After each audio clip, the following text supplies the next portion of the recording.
पीले दांत वाली बहू। रंजना कभी ब्रश नहीं करती थी। उसे कितनी बार उसके माँ बाप ने डांटा, लेकिन उसका कोई असर उस पर होता ही नहीं था, जिस कारण से उसके दांत पीले पीले हो जाते हैं। शादी के बाद। अरे बहू, वैसे तो तुझ में कोई कमी नहीं है, पर तेरे दांत दांत इतने पीले कैसे हैं बेटा? कैसे मतलब? कोई सर्जरी थोड़ी ना कराई है। वो तो क्या नाम, मैं ब्रश नहीं करती थी तो पीले हो गए। अब क्या करूं? आप कहें तो लाल करवा लूं या फिर काले? यार ये क्या है, क्यों माँ से लड़ रही हो? लड़ रही हूँ? अरे मैं लड़ रही हूँ या ये बोल रही है कि दांत पीले हैं, पीले। अरे तपस्या थोड़ी ना की है इन्हें पीले करने के लिए। बकायदा ब्रश नहीं किया है 20 साल तक, तब जाकर।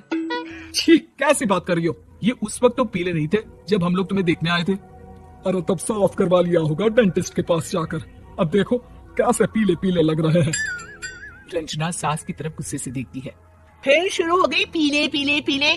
अरे पीले तो तब भी थे जब मेरे हाथ का रसगुल्ला उड़ा उड़ा कर खा रही थी और बोल रही थी, लड़की नहीं गुणों का खजाना दे रहे भाई साहब आप। खैर, अब वो लोग करते भी तो क्या करते, पीले दांत वाली बहू पल्ले पड़ी थी तो झेलना तो था ही। एक दिन कीर्तन में रंजना गाना गा रही थी। अरे कमला बहन, माँ का द्वार है, यहाँ तो सब शुद्ध होकर आते हैं, फिर अपनी बहू को ब्रश भी नहीं करवाती तुम। दूर से पीले पीले दांत भक्ति में बाधा उत्पन्न कर रहे हैं। अरे कोई 2 साल की बच्ची थोड़ी ना लेकर आई हूँ मैं बहू बनाकर। अच्छी खासी लड़की है, अरे कैसे करवाऊं ब्रश? ये तो उसे खुद करना चाहिए ना। अब माँ बाप तो इसके जैसे तैसे निपटा दिए, ये नहीं सोचा कि सास कैसे संभालेगी। सास बहू को लेकर घर आ जाती है, लेकिन सोच लेती है कि अब इसे लेकर कहीं नहीं जाएगी। अगले रोज बहू कहती है, अरे क्या हो गया, मंदिर नहीं जाना क्या? कीर्तन का वक्त हो रहा है। मेरी मधुर वाणी से कान्हा जी जागते हैं और सोते हैं। आप तो जानती है ना उनकी भक्ति में कितना मन लगता है मेरा। वो क्या है ना, तबीयत ठीक नहीं लग रही है मेरी, आराम करूंगी मैं। तबीयत ठीक नहीं लग रही?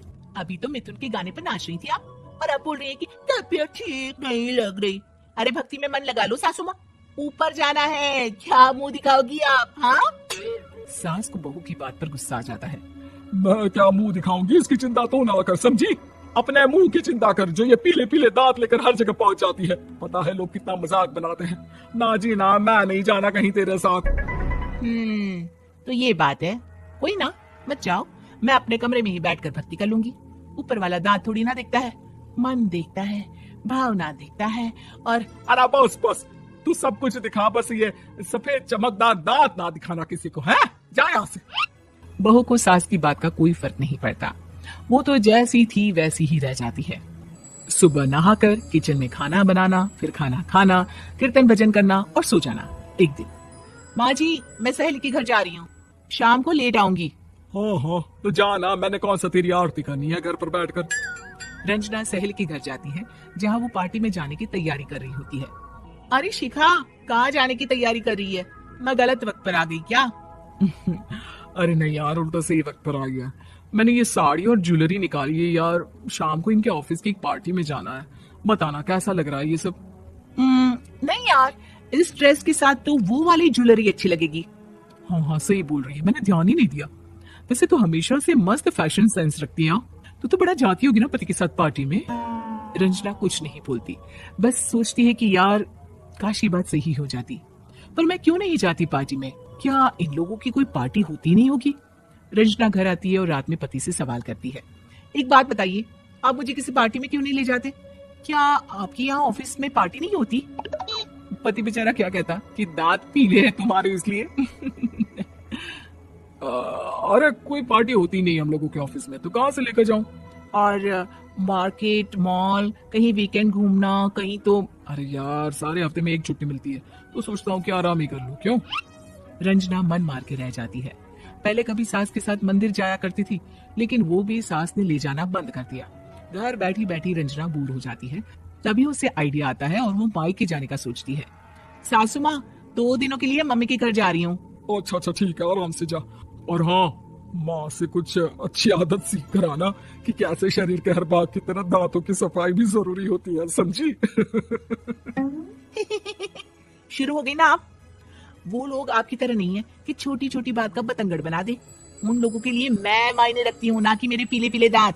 रंजना माँ को बिना बताए उन लोगों को सरप्राइज देती है, लेकिन जैसे ही वो दरवाजे पर पहुंचती है, अंदर देखती है कि घर वाले कहीं जा रहे होते हैं। अब माँ, काश रंजना दीदी के दांतों वाली प्रॉब्लम नहीं होती तो वो भी हम लोगों के साथ चलती ना बुआ जी की बेटी की शादी में। हाँ बेटा, लेकिन अब उसे कौन समझाए कि उसको उसके पीले दांत नहीं दिखते, लेकिन उसके आसपास के लोगों को कितना एम्बेरसिंग फील कराते हैं। मुझे तो कितनी बार उसके स्कूल की टीचर ने शिकायत की कि उसके साथ कोई लड़की बैठना भी नहीं चाहती, और ना ही कॉलेज में कोई उससे बात करना चाहता था, लेकिन पता नहीं क्यों उसे ये बात समझ में ही नहीं आती। कोई कमी नहीं है उस लड़की में, बस यही कि दांत पीले हैं। वो तो भला हो जीजा जी और उनकी माँ का, जो दीदी को जैसी है वैसे ही रखा हुआ है। रंजना को अपने घर वालों की बात सुनकर बहुत दुख होता है। वो सोचती है कि वो क्या करे, लेकिन फिर वो सीधा डेंटिस्ट के पास जाती है, अपने दांत चमकाती है और कसम खाती है कि वो रोज ब्रश करेगी। और क्या हो गया, तुम तो 2 दिनों के लिए गई थी ना, पर कोई ना, अच्छा है चलो आ गई तो। रंजना सास के सामने आकर खड़ी हो जाती है और पूरी स्माइल करती है, उसके चमकदार दांतों को दिखाती हुई। चले मंदिर। माँ मुझे माफ कर दीजिए, मैंने आप लोगों को बहुत एम्बेरसिंग फील करवाया। मैं आज से रोज ब्रश करूंगी।